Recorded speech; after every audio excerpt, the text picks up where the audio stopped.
Hello, everyone. Thank you for joining today's webinar session, Measuring Success in a Lean IT World. My name is Alexander Mazurek with Quint Wellington Redwood, and I'll be your host today.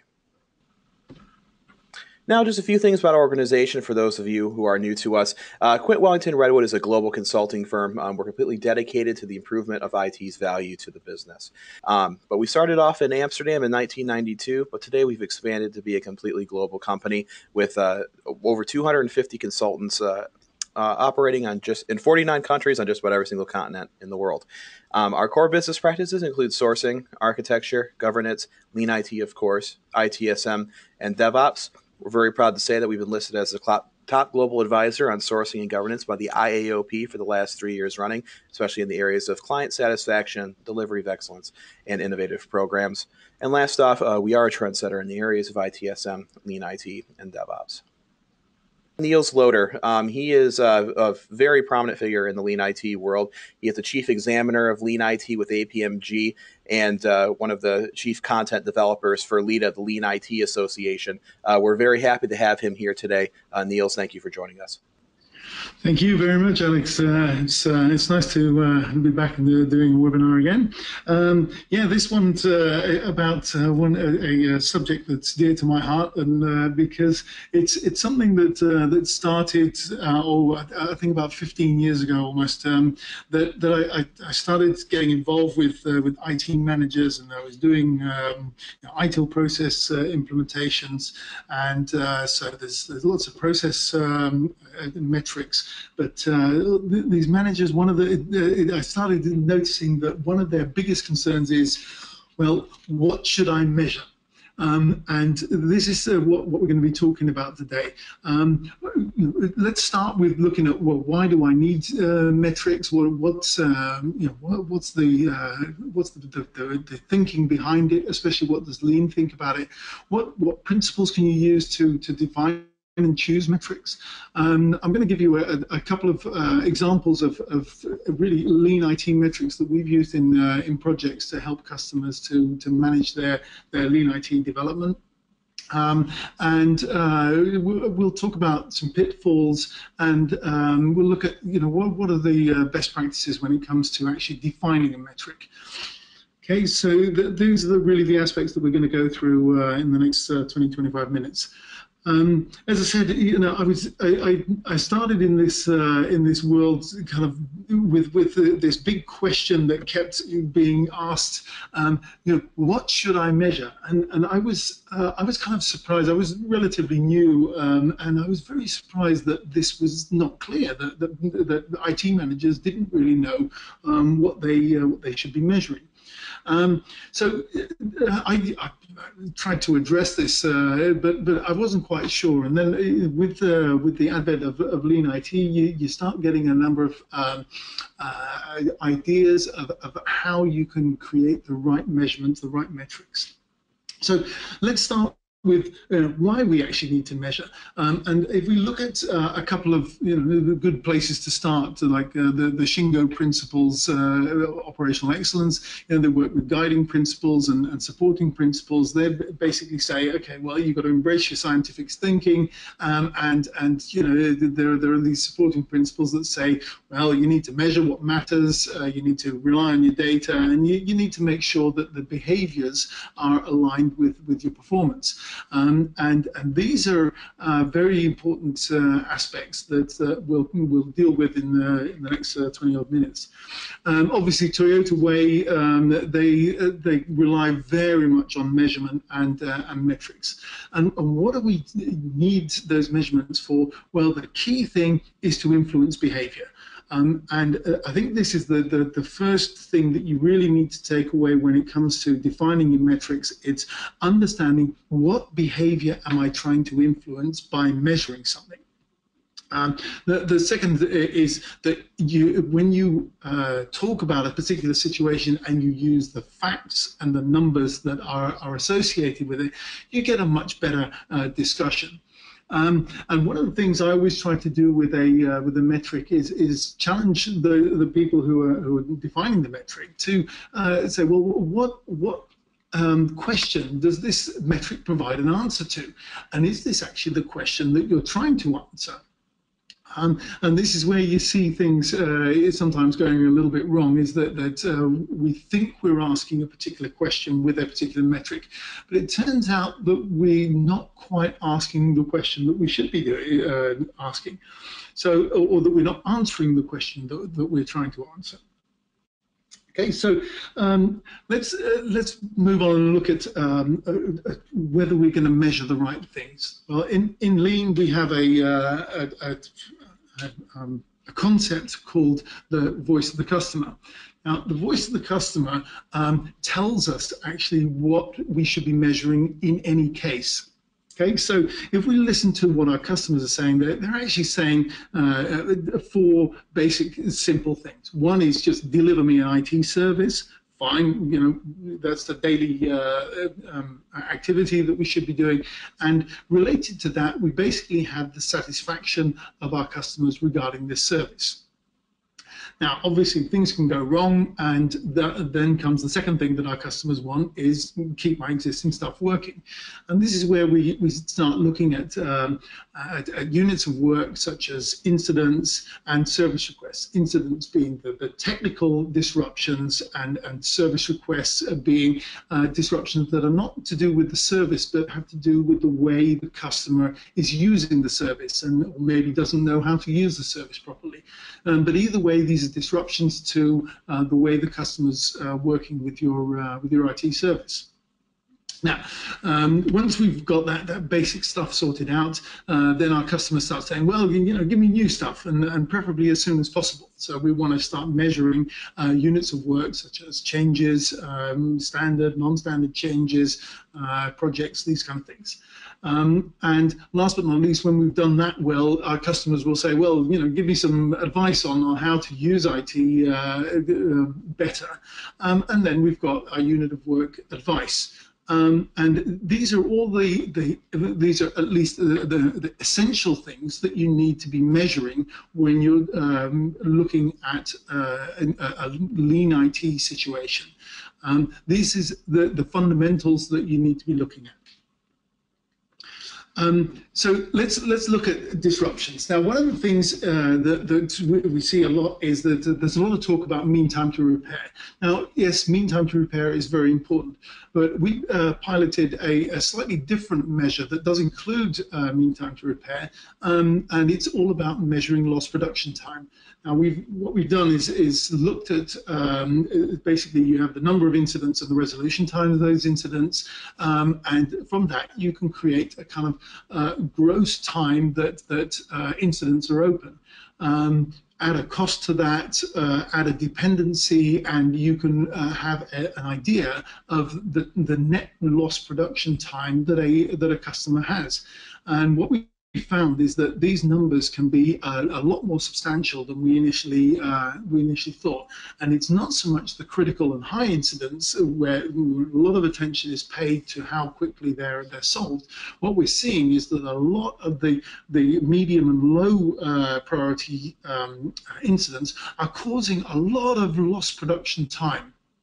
In fact, this was a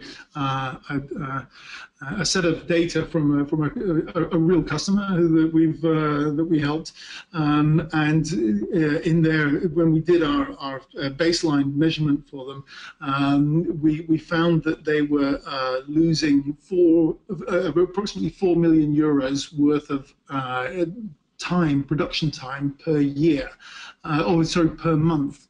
And they were very, very shocked to hear this, so we ended up getting the management on side to actually remove this lost production time. And by focusing on reducing lost production time, we both reduce the total number of incidents and the average time to repair of these things. And the graph you see at the bottom is actually the flow that we had from January through to I think it's November. Of how we were able to really push down the lost production time as experienced by the customer. And as I said, again, it's more than just looking at mean time to repair. This is a really customer-oriented metric, so they really feel that we're doing something for them. Now, another customer-oriented metric is the classic lean process metric, and obviously, if it's a classic lean process metric, it's a classic lean IT process metric, and this is all about making sure that what we do just in time. That we're not having long lead times delivering stuff to our customers. And basically, you can use this for literally anything, whether it's incidents, whether it's which is really mean time to repair, but for your changes, your standard and non-standard changes, for your advice, for literally everything that you deliver to a customer, or whether it's an internal interim product that you're creating. Look at lead times on everything that you have. It's vital. And what we've done is really with our customers, we talk much more about, rather than using the word lead time, which sometimes leads to misunderstanding, we talk about time to market. And time to market is all about making sure that we can start the positive part of a business case. So the investment you're making in terms of creating a new change has got to be as short as possible, and make sure that when the customer starts using it, the positive side of the business case can really start working. And the things that we look at are basically the ability to meet agreed implementation dates. And this turns out to be quite an interesting one for a lot of IT organizations. But when you focus on it, you see that we're able to start creating a much higher level of reliability towards our customers in terms of meeting those agreed implementation dates. And once you're able to meet the agreed implementation date, you can start shortening it as well, which is again a goal that we have within Lean, to improve the flow of our processes so that we can remove waste and deliver value more quickly. Another aspect is obviously that we, for each of the changes, each of the things we do, there is a kind of budget. There's either a time budget or a financial budget, and we need to be able to prove that we can work within those budgets. And so this measure of lead time is an absolutely vital one, and it's one that you really should be using to communicate with both customers and with your teams internally. Again, this is a picture of from a customer that I've been working with quite recently, and here we see that the lead time has been moving up. We've managed to stabilize it, and now we're slowly starting to take measures to really start moving it back down. By the way, this is one of the things that you have with measurements, is the first part of the measurement always seems to be much better than the actual performance, because you've just started opening tickets, or just started registering tickets or changes, and so the ones that you've closed are always done more quickly than later on. So really the valuable data starts in this case in week 26, 27, 28. That's that kind of range, and that's the more meaningful data that we need to be working on. Okay, and you see that we've got a fairly unstable process that we're working to stabilize. Okay. So these are a couple of important customer-oriented metrics that we always use to look at the way our IT organization is working. Obviously, there are also some internal measures that you can use. The question is whether you really need to discuss these with your customers, or whether your customers should experience the effect of things that you measure internally. one of the with DevOps being such an important development in the market, what we see is that DevOps is really the ultimate search for flow within IT. So we're using every possible measure, organizational process, automation, you name it. We're using every measure we can to actually ensure that we have flow within our IT organization. And really the key metric here is release frequency. And the same customer as on the previous page has chosen to really talk about, to measure this with a kind of proxy that we're calling story points per week. And the aim is to keep increasing this number of story points while keeping the size of the story points the same, obviously. And this will allow us to measure the release frequency as well. Okay, and I'm not quite happy with the story points side of things, but it's, as I said, it's a proxy, and we're moving towards release frequency later on, early next year. Okay. And another very important thing that we need to understand within a lean IT environment is time. Now, time is IT's primary production factor. It's the thing that we have that allows us to actually create the things that we need to create. And the questions we need to understand are we actually using time effectively, and do we understand the dynamics of our time usage?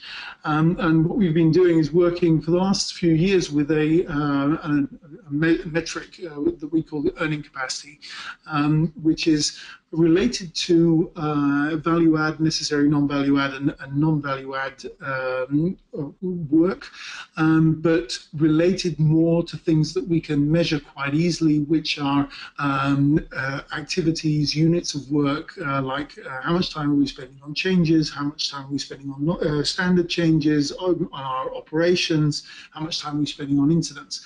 And what we've basically got is three major categories. It's earning capacity. That's the stuff that our customers are prepared to pay for. We've got burning capacity, which is the stuff they're not really prepared to pay for, but we need to spend time doing things on. And there's the third aspect is the learning capacity. And that's one of the first things that gets lost along the way, is that people, that IT organizations don't spend enough time or don't reserve time for learning. So what we do is make sure that there's time reserved in any case, and then we've got to start looking at how time is spent in the various teams over the whole organization and on what they're spending time on.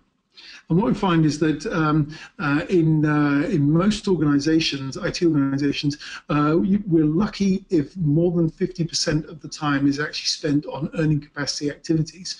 We see huge amounts of time being spent on coordination, on incidents, on solving those incidents, problem management. And these are specific areas where we need to reduce the amount of time that we're spending on this substantially. These activities are just not adding value to us. They're not adding value to our customers. And by understanding how time is used across the organization, we can then define how we want it to look in 3 months, 6 months, 9 months, 12 months down the line, and take the right actions to actually achieve the ratios that we're planning to achieve. So the interesting thing is that we may be spending 25% of our time on incidents and 0.01% of the time on solving problems. Now, by boosting our time spent on problems, we will be able to reduce the 25% spent on incidents. And this is an absolute thing that we need to be doing: reducing coordination, reducing time spent on incidents and problems. We also need to look at things that do add value to the customer, but again, reduce the amount of time that we're spending on them. For instance, operational tasks, keeping your systems up and running. Yes, that adds value to our customers, but they want that more cheaply year on year, and we need to be doing our operations more cheaply year on year as well. Um, you may be surprised to see the words availability capacity planning as earning capacity, but what we've found is we use the availability capacity plan as a marketing document. So we're using that to show customers that we understand where their IT is moving towards in the next 3 to 12, 15 months. So we let them see that their IT services are okay in our hands, and we use it to prepare them for investments that will need to take place somewhere 6 to 9 months down the line. So it's very much used as a marketing document. Yeah, measuring, these are measurements that we've been using for the last years and have been very successful with. They've helped a lot of our customers to really understand how their IT is performing. But yeah, there are some things that have gone wrong that we've learned along the way. One of the things that I find is that management teams have a tendency to spend insufficient time on actually defining metrics. It's quite a complicated thing to do. It takes, or maybe not so complicated. It takes time to think out how you actually want to measure your organization, how you actually want to measure the behaviors that you're looking to influence. We see a lot of managers still, just focusing on numbers rather than looking at what these numbers are actually trying to tell you. As I said, what question is the metric trying to answer? And when it tries to answer a question, there's always an explanation about why the number is the way it is. And then what you can do about it, which assumptions underlie the number. Within Lean, we always manage the trend. We never look at individual scores. We always manage the trend of a metric. Sometimes I've found people making metrics that are really, relatively insignificant, things that are not really helping you to understand whether you're delivering value. So what I always say is, always make sure that you test your metrics against Lean principles. So voice of the customer value, does it help my value stream to work better? Does it help me to have flow? Does it help me to institute a pull mechanism, understand whether that works properly? Or does it help me understand perfection? So these are the things that we need to be looking at. Then just a couple of things when you want to start getting to work with your metrics.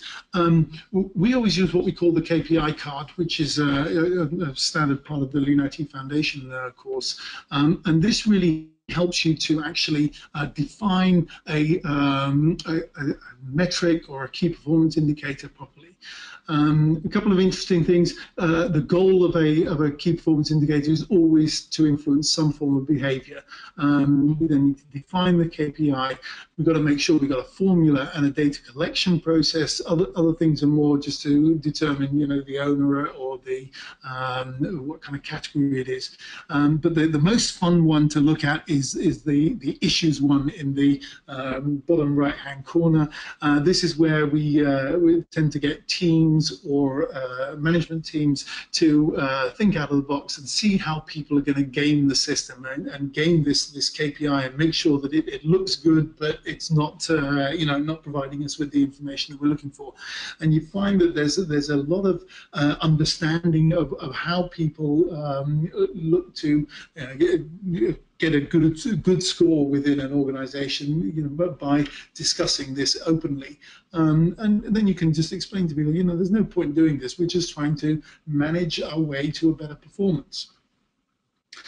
And last but not least, what are then the key steps? Well, it's all about setting goals. It's all about making sure that leadership team creates performance indicators that can be identified within the organization and that you can relate to the strategy. And hopefully we can define metrics that go vertically all the way through the organization. things like lead time, things like lost production time. These are metrics that work from top to bottom of the organization. And really all it is, it's aggregating teams' results into an overall score. So these are really good key performance indicators to have. Obviously, when you define your metrics, take your time. Generally speaking, I use 4 3-hour sessions with the management team to make sure that we definitely have the performance indicators that we need. And this may seem a lot, but it's 12 hours spent on making sure that the strategy can be achieved. Having created those specific metrics, you can always then ask teams to create their own metrics, but at least relate them to the overall metrics. Okay, and learning to work with metrics is quite difficult. I find every time it takes 3 to 6 months for a management team to really learn how to use metrics. And when you use them, always try and focus on making things visually attractive and making sure that the metrics always lead to action. And use your day boards and week boards to make sure that the teams actually look at their metrics. Okay, that's what I wanted to talk with you about today. Let's have some questions. Alex. Yeah. Thank you for the great presentation, Niels. Just so everybody know, it's an open forum, so please continue to ask questions if you have any. And we'll start with the first one that we have here, and is, do you have some do's and don'ts for measuring success? Well, yeah, there's some beyond the things that I've already said, obviously, but you need to look at what kind of tools you have to really look at what kind of data you have. So it's important to be aware of where you're recording stuff. What we're finding is that a lot of work is done through emails. Now, it's impossible to measure anything decent through emails. So you really need to look at how you record your units of work. Service management tooling is absolutely vital in that respect. Things like making sure that the measurement process is transparent, it's accurate and precise for the purpose. These are things that are very important to look at. Define the population that you're trying to measure. Things like are we looking at incidents or are we looking at service requests? These are two different things that we're looking at. Okay, these are some a few do's and don'ts. Okay. And the next question we have, Niels, is what do you do with your existing ITIL metrics? Ooh, interesting one. Ooh, yeah. The thing with ITIL metrics is there are lots of them. And they're focused on processes, and often they don't really measure what customers are looking for. So I would say you can leave your ITIL metrics in place, define some good lean IT-oriented, customer-oriented, but also internal measures that will help you to measure overall, and then link those ITIL, the relevant ITIL measurements to those lean measurements. And all the ones that you can't really link very easily, consider scrapping. Okay. All right, Niels. Those were the only 2 questions it looks like that we had today, so we'll go ahead and wrap everything up for everyone. Thank you again for joining us.